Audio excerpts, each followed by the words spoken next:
Und jetzt stell dir mal vor, wär das Geld nur ein Wort. Nicht liecht, doch machs, so wirst ein grössers Spektrum bekommen. Es gibt kein dräcks Hungerslohn und kein Glänzsumme-Lohn. Nicht der Dank für die Sache, was du machst, wär Respekt und das Recht, dass man immer und aues darf nehmen, so viel wie man bruche, wott. Alles ist eins, drum ist es geben, aues nehmen. Und das Nehmen, aues geben ist ein Zäntrumsgebot. Auch ein Stäg ist ein Weg, wenn der Dänkpunkt verlässt. Und der Dreck in den Seelen wird endlich verrätseln. Kein Gier mehr auf Erden, keine Angst vor dem Sterben, weil die Zeit nicht mehr zählt. Denn wir brauchen keinen Stress, jetzt wird die Zeit nicht mehr gestellt. Das gleiche Recht für jeden, ja die Ordnung muss sein. Jeder steht für sich allein, es braucht keinen Hochstieg zum Thron. Ohne Köln ins Theater, näher in die Ohrring-Boutique. Aber leider Gott im Himmel ist der Plot Illusion. Gedanken warten auf einen Flug zum Kopf. Doch jeder fucking Bildschirm sagt einen Stopp. Eine Welt befreit vom Leid, es kommt ein Plan. Doch die Doppel zappen weiter wie im Wahn. Gedanken warten auf einen Flug zum Kopf. Doch jeder fucking Bildschirm sagt einen Stopp. Eine Welt befreit vom Leid, es kommt ein Plan. Es kommt ein Plan. Nein, es fehlt nicht an Wissen. Wir hätten Kraft, dass wir schaffen. Doch es scheitert an der beschädigten menschlichen Vorstellungskraft. Nein, es fehlt nicht an Wissen. Wir hätten Kraft, dass wir schaffen.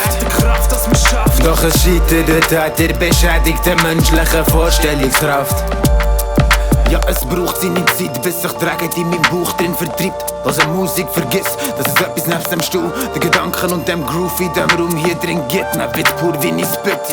Ich grübel nur, weil ich ging noch nicht verstanden, warum die Menschen so handeln, wie sie handeln. Ich bei mir selber muss mich für das nicht verkrampfen. Doch scheint genau das so schwierig für die anderen. Ja, zum Freisen gibt man sich doch zuerst mal kannten. Doch ganz ehrlich, was kannst du wirklich besser, wenn du voll bist mit Substanzen? Die meisten hier sind gefangen in den Regeln und den Normen und den Schranken, die wir selber haben erschaffen. Schaut alle Einflüsse aus, schließt dein linken und dein rechte Auge. Endlich vorurteilslos, endlich blind und endlich doof, fängt komplett in dich rein.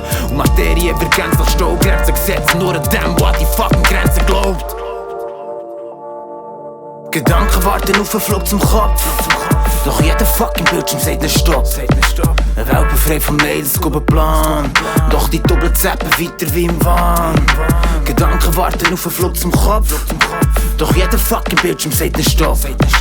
Eine Welt befreit vom Leid, es kommt ein Plan. Es kommt ein Plan. Nein, es fehlt nicht an Wissen. Wir hätten Kraft, dass wir schaffen. Doch es scheitert an der beschädigten menschlichen Vorstellungskraft. Nein, es fehlt nicht an Wissen. Wir hätten Kraft, dass wir schaffen. Doch es scheitert an der beschädigten menschlichen Vorstellungskraft.